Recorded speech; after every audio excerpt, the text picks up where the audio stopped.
Today I want to extend this little woodland channel up here. So here, when it's full, the water's like about here, and you can sort of canoe and row around it. And I want to take it down to kind of this level, maybe a bit deeper eventually. And just want to sort of cut away here, leaving a 45-degree slope on the island here, and on the other side here, and then sort of cover that with topsoil. But I'll start off by just sort of hacking some of this back down to kind of this level. It's quite rocky because it's quite far down here. We've already taken quite a few layers off, but it does, with a bit of work, does come out. But it takes a bit of time, so it has to be sort of done fairly sort of, it's like a gradual process, a bit at a time. But every bit that we do makes the land look different and creates more surface area and more finished bits. So I don't care if it takes ages really, and it keeps us fit, which is the most important thing. And sort of smash it up a bit as well, so it's easier to transport, and just carry on doing that. I loosen the soil here where it's going from being flat to being a slight slope on the edge here, so it's easier to shovel. And then when I get to the edge here, I want to keep that as a 45-degree angle so it doesn't get too undercut and won't be a landslide. So always be careful around the edges, and just sort of methodically hack it back so it's all nice and level, so I can get the shovel into there really easily. So already I've extended the channel here, the deep bit, and when it's full the water comes up to about here at the moment, but when it's nice and dry like this, it's good to take the opportunity and extend these deep bits, because it's great being able to row and canoe around the islands, and this will just be more place to do that. Another thing I like to do is to work up in like terraces, because it just makes it easier to work with. So I'm sort of forming another terrace here. So this one eats back this way, and then this one eats back, and I have that going all the way up. So it's just easier. I've got lots of different workplaces to go from. And this is a bit softer here because it's a bit higher up. The further down you get, the more rocky it gets. So this is easier. I can get bigger chunks out of here. And yeah, this is very rocky, but this isn't so bad here. I've been digging, I've just uncovered this little palmate newt, and they do spend like the spring and stuff in the pond laying eggs, but the rest of the year, like in the summer and that, they just sort of more like lizards. They kind of live on the land and they lose all their breeding colours. I think this one's a female because the males have got all the decoration around the tail, but they don't seem to have that as much the rest of the year. It looks a bit shocked, but I'm going to sort of put it in the water and let it recover a bit, but it looks quite happy. Just like what's happened, where's my home being dug up, but I'm sure it'll find another one. They're pretty adaptable creatures, and they're really common, but you don't really see them that often. But I guess if you have a close look in a pond in the spring, you see quite a lot of them. They lay individual eggs on little leaves of pondweed, and yeah, so I'll go and rescue this one and put it back in the pond. It into the water, it'll probably come out of the water again, but give it a little clean off and then it will find somewhere else to live. And it's just instantly swam away now, and no trace of where it is, totally camouflaged in the mud. But it'll probably just have a little swim around and then come up and crawl onto the land again and find a new little home to live in. I always move the pickaxe out of the way when I'm doing shoveling, and then shoveling, I just sort of like try and make it like a fairly flat surface. I don't want a puddle of water to develop here. I still want it to be any water to pour off it, but I don't want it to be too sloping, so I want it more or less level really. And then just get a load on there, and then there's this level here, and again just like bash it with my foot like that, and of course this level is much harder and rockier. It's probably about enough. So then I move this one now.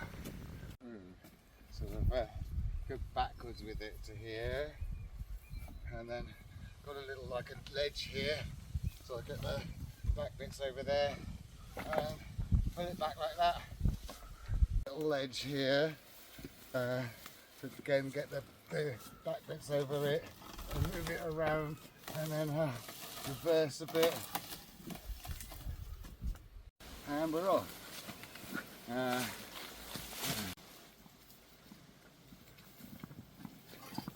And I take it all the way down to here, where I'm building a little ridge, and I just tip it in there like that there.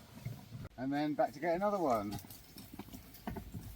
I only move trees in the dormant season, but this one's in the way of progress, so I'm going to very carefully hack it out and get as much root ball as possible. It's a little alder seedling. There we are. Let's get as much root ball as possible. Take off this little growing tip because that's the weakest bit, and then they're like water trees. They can get they're happy with pond slop, so just stick that in there, put the pond slop over it, and leave it standing in water because they're a water tree, and it should be really happy. Hopefully that will be all right. But I can't leave it there because obviously I need to landscape that bit. But there you are. Little alder tree, which will be somewhere on around the pond somewhere one day, I think, or along a river. You often get alders, birch and willows seeding themselves onto this exposed subsoil layer, so I'll dig this one up as well when I get this far, but I'll leave it here for now. And then bring it all here and tip it here, because landscaping is always two jobs. It's always like sculpting out one bit and then tipping soil somewhere else, and where you tip the soil you're building something else. So here is like a woodland ridge, and it's just being sort of like finished up there. It just needs a bit more, and then this bit's being extended, so it will extend right down and make a path here one day. But for the moment it's just like a place that's able to take loads and loads of subsoil. All this subsoil is formed when acid rain falls onto the rock and filters down through the soil, and it just dissolves bits of rock. You see we've still got bits of undissolved rock in here, and it sort of dissolves through and just forms this kind of quite sterile, just dissolved rock really. But when you see here, there's grasses and things starting growing on this exposed subsoil here, and their sort of roots and everything, and all the organic matter gets into the soil. It's a gradual process, and gradually it turns into topsoil. And if I get a bit of topsoil from here, you can see that there's all kind of colour in that, and there's like sort of organic material, and all that topsoil is really is just subsoil with organic material in it. So you can, if you've just got subsoil, you can dig manure and compost in and make it into topsoil. If it happens naturally, it's a very slow process, but it sort of varies really. And there's you've got topsoil, and there's subsoil here, which is really devoid of nutrients. And the further down you go, the more sort of barren and sterile this topsoil is. But of course, that's the basis for making soil. It's quite a slow process, but it certainly does give you loads and loads of exercise. And every little time you do a bit, it extends the area, it makes the surface area more. And of course, I've got a bit more pond there. So it's all really good. Just always shake it to get the most you can on the shovel, and just tip it in there. And it's sort of a hell of a gradual process, but when you get really in the rhythm of it, you can get quite a lot done in a day. But of course, if you've got a digger in to do it, it's just all done in one day, and you've got like nothing to do then. It's nice to have it like this project that's always there. And eventually the projects do get finished, and we've finished all these bits. But it's nice that there's always something else to do, because otherwise it'd be a bit boring really. So it's so nice to have these continuous little projects that I could just, when I've got a bit of spare time, I could just get a bit more done. So one day this channel will come all the way around here, and then one bit branching off down there and the other bit going that way to make these two wooded islands, and this little channel then coming through the woods. It is really incredibly good exercise, and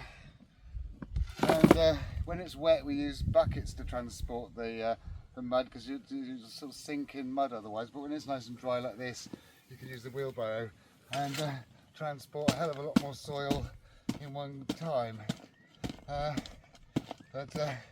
down here is much harder than that bit.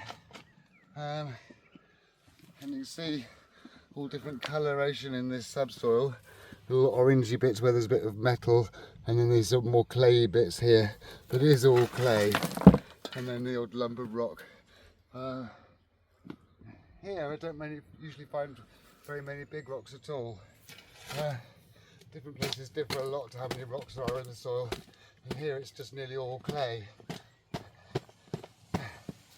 So I hope you liked today's video. If you did, please like and subscribe. And if you press the little me, which is somewhere down there, you can see all my other videos. And if you have any questions, please ask. I love answering questions. And I shall see you next time.